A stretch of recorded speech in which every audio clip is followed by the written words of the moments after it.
तो दोस्तों, आज की हमारी कहानी है सुखी जीवन का रहस्य।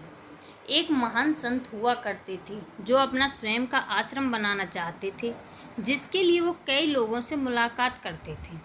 एक जगह से दूसरी जगह यात्रा के लिए जाना पड़ता था। इसी यात्रा के दौरान उनकी मुलाकात एक साधारण सी कन्या विदुषी से हुई। विदुषी ने उनका स्वागत किया और संत से कुछ समय कुटिया में रुककर आराम करने की याचना की। संत उसके मीठे व्यवहार से प्रसन्न हुए और उन्होंने उसका आग्रह स्वीकार किया।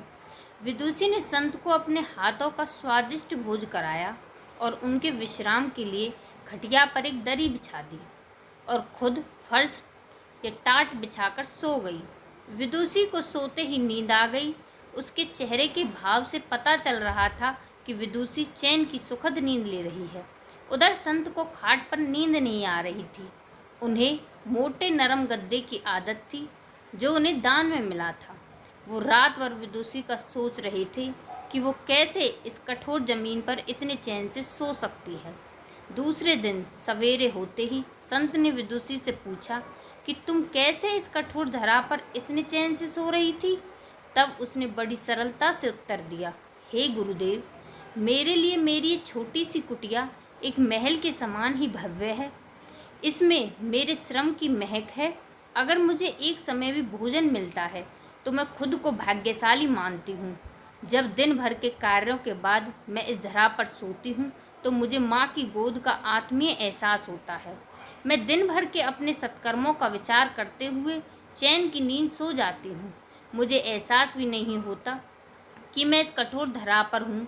यह सब सुनकर संत जाने लगे। तब विदुषी ने पूछा, हे गुरुवर, क्या मैं आपके साथ आश्रम के लिए धन एकत्रित करने चल सकती हूँ? तब संत ने विनम्रता से उत्तर दिया, बालिका, तुमने जो मुझे आज ज्ञान दिया है उससे मुझे पता चला कि चित्त का सुख कहाँ है। अब मुझे किसी आश्रम की इच्छा नहीं रह गई। यह कहकर संत वापस अपने देश लौट गए और एकत्र किया धन उन्होंने गरीबों में बांट दिया और स्वयं कुटिया बनाकर रहने लगे। दोस्तों, ऐसे तो इंसान की इच्छाएं कभी पूर्ण होती ही नहीं हैं, लेकिन हमें जो मिला है हमें उसी में खुश रहना चाहिए और संतोष रखना चाहिए। तो आपको यह वीडियो कैसी लगी हमें कमेंट में ज़रूर बताएं। अच्छी लगी हो तो चैनल को सब्सक्राइब करें। Thank you.